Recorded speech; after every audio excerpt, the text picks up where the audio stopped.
और यूक्रेन के European union में शामिल होने पर अब जल्द फैसला भी हो सकता है। इसको लेकर सबसे बड़ी खबर हमारे पास है, क्योंकि आने वाले हफ्तों में यूरोपियन यूनियन की मीटिंग में भी इसको लेकर फैसला संभव है। यूरोपियन यूनियन से यूक्रेन को हरी झंडी मिलने की पूरी उम्मीद है। अब फुल मेंबरशिप से पहले यूक्रेन को कैंडिडेट स्टेटस भी मिल सकेगा। ये बड़ी खबर इस बीच रवि हमारे पास।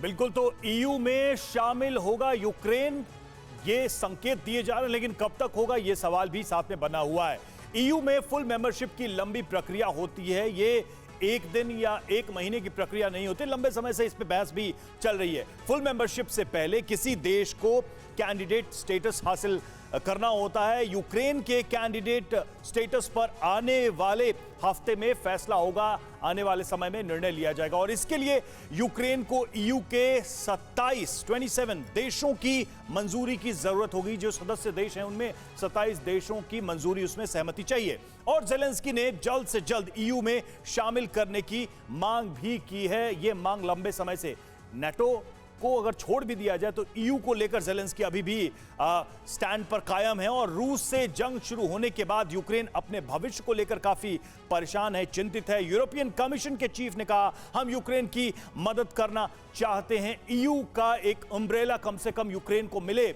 और यह कोशिश जेलेंस्की की है।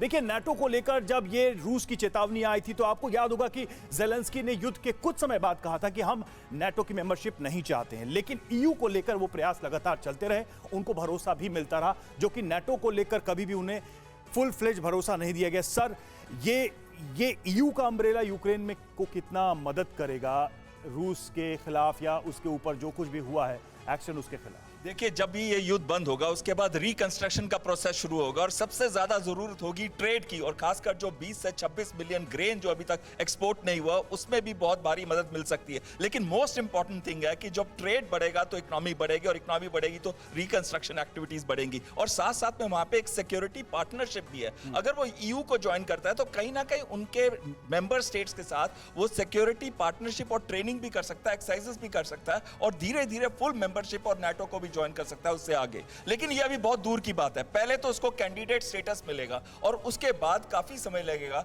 फुल मेंबरशिप लेने में।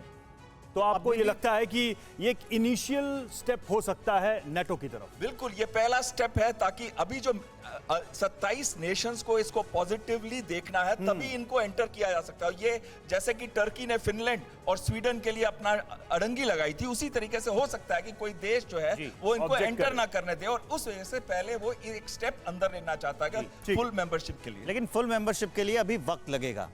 परवाह देश की, सोमवार से शुक्रवार रात 10 बजे TV9 भारतवर्ष पर।